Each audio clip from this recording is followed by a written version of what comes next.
General Rose. Can I just put another question to Nicholas? So Nicholas, how are you going to back the government on this? The government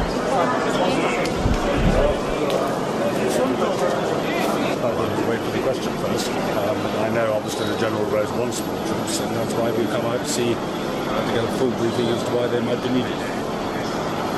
as far as you see things at the moment, do you think you'll agree with him? I'm not prepared to comment until I've heard it. What do you think's at stake here, as far as you're concerned? Well, obviously the question is, will the ceasefire hold? And it must be in everybody's interest to make sure that it does. But as against that, as the British government has always said, we mustn't get ourselves dragged into a peace-making position where we could not extricate ourselves if the fighting started again and became uncontainable. General Rose's argument that more troops should be sent now in order to withdraw them sooner rather than later.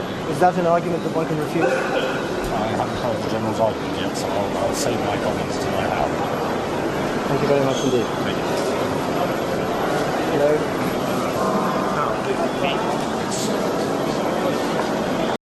But the argument that Sir Michael Rose will put forward is that there is already some success in the ceasefire, it's holding, we have to build on that success, and that involves sending out extra British troops. Yes, well, I can understand that argument, but it doesn't come to a conclusion. It's what happens when you take them away again. So what do you say? Do you think there should be some idea of a final settlement before British troops, more British troops are sent out? Well, what sort of a final settlement? I mean, it might go on forever. You know, and we go away and they just say, right, fancy boy, out of the way. Are you averse to, just one quick, are you averse to the idea of sending out more reinforcements, or is it just the numbers of it?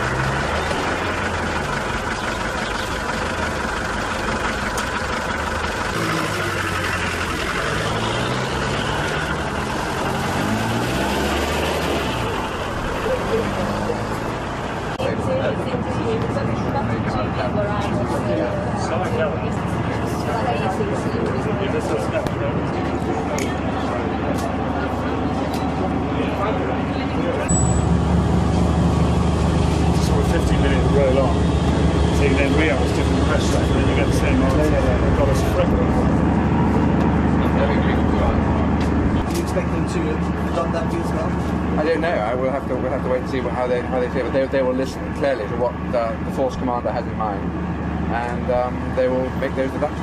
I don't think we're here to force feed them in any way at all. If I can ask the force commander what his message will be today. Well, it'll be the same message I've been giving. Sorry.